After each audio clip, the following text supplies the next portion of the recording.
திமுக அதிமுக கூட்டணிங்கிறது எப்படி சார் ஜீரணிக்க முடியும்? கூட்டணின்னு நான் சொல்லல, சேர்ந்த ஆட்சி சேர்ந்த ஆட்சி அந்த இடத்துக்கு போனது பிறகுனால அதாவது குற்றச்சாட்டை வச்சுதானே 25 பேர் வெளியில போறாங்க.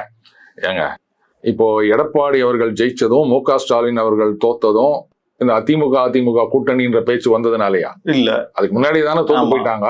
நீங்க அவருடைய ஜெனரல் செக்ரட்டரி போஸ்ட் மறுபரிசீலனை செய்யணும்னா அப்ப இவர் போஸ்ட் ஏன் யோசிக்க மாட்டேங்கிறீங்கன்றதுதான் என்னுடைய கேள்வி. ரெண்டாவது, திமுக அதிமுக கூட்டணி வச்சா அதை தப்புன்னு சொல்றதுக்கு இங்க யாருக்கு யோகியதை இருக்கு? என்ன சார் நீங்களே எப்படி சொல்றீங்க? வன்னியரசு அவர்கள் இதே தாவேகா தலைவர் ஜோசப் விஜய் அவர்களை பத்தி என்னென்னலாம் பேசினார் சமீபத்தில் வீடியோ எடுத்து காமிக்கவா? பாஜகவினுடைய RSS இன்னொரு செயல்படியும் தான் விஜய் அவர்கள். அவர் திமுகவினுடைய வெறுப்பு அரசியலை தமிழ்நாட்டில் கட்டமைப்பது ஒன்றுதான் அவருடைய அரசியலாக இருக்கிறது. அதைத்தான் அவர் செய்து வருகிறார். அங்கிள் என்று சொல்வதன் மூலமாக அவருடைய அநாகரிகத்தை, அவருடைய அந்த தலைமை பண்பை அவர் குறைத்திருக்கிறார் என்றுதான் பார்க்க முடிகின்றது.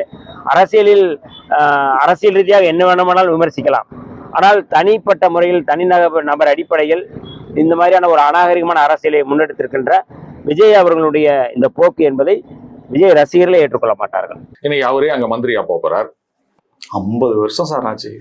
ஒரு அமைச்சரவையில ஒரு இடம் கிடைக்குது, அதுக்காக நீங்க அமைச்சரவையில இடம் கிடைக்குது அப்படின்றதுக்காக RSS பாஜக பெற்ற பிள்ளைகள் கூட நீங்க கூட்டணி போய் சேர்ந்துருவீங்களா? யார் RSS பாஜக பெற்ற பிள்ளை? தாவேகா அப்படின்னு யார் சொன்னா? திருமாவர்கள் தான் சொன்னாரு. எப்படிங்க எதுவுமே மறக்க மாட்டீங்களா? எல்லாமே ஞாபகம் வச்சிருப்பீங்களா? நேரம் கட்ட நேரத்துல இது மாதிரி நிற்கும் நமக்கு. அப்ப எப்படி RSS பாஜக பெற்ற பிள்ளைக்கு நீங்க ஆதரவு கொடுக்குறீங்க? அவங்க இதுல அப்ப நீங்க நேராவே பாஜக சேர்ந்து மந்திரி ஆயிட்டு இல்லாம